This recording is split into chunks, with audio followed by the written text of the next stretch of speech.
You are now watching Showbiz Snap, your daily showbiz update.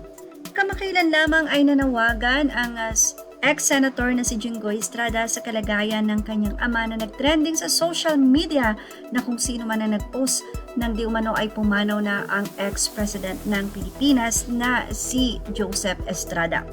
At agad-agad ay nagbigay ng kanyang pahayag si Jinggoy Estrada para malinawan ang kalagayan ng kanyang ama. Sa una ay sinabi nitong si Jinggoy Estrada na former President Joseph Estrada is currently confined due to COVID pneumonia. While he needed to be placed on high-flow oxygen support, we are thankful that there has been no need to put him on a ventilator.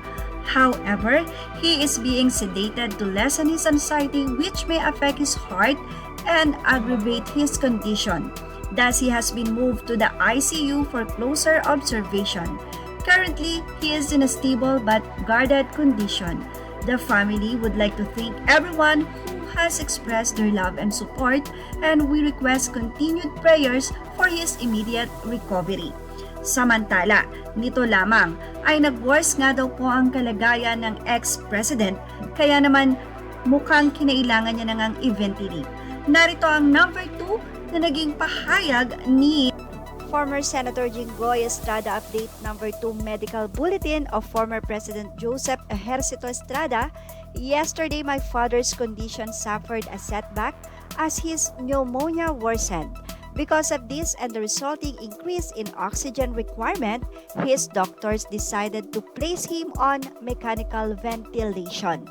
This was done to improve oxygen delivery as well as to prevent the tiring of his respiratory mechanism.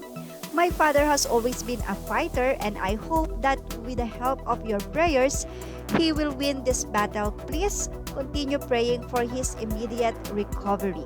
Thank you. Yan ang naging pahayag ni Jinggoy Estrada at muli ay ang paghihingi niya ng panalangin para sa kanyang ama na ngayon ay nakikipaglaban sa sakit na COVID-19. Yan ang ating Showbiz Snap update. Anong masasabi nyo sa ating article na ito? Ilagay ang inyong opinion sa ating comment section. Images are all credit to the respectfully owners, and thank you for watching Showbiz Snap.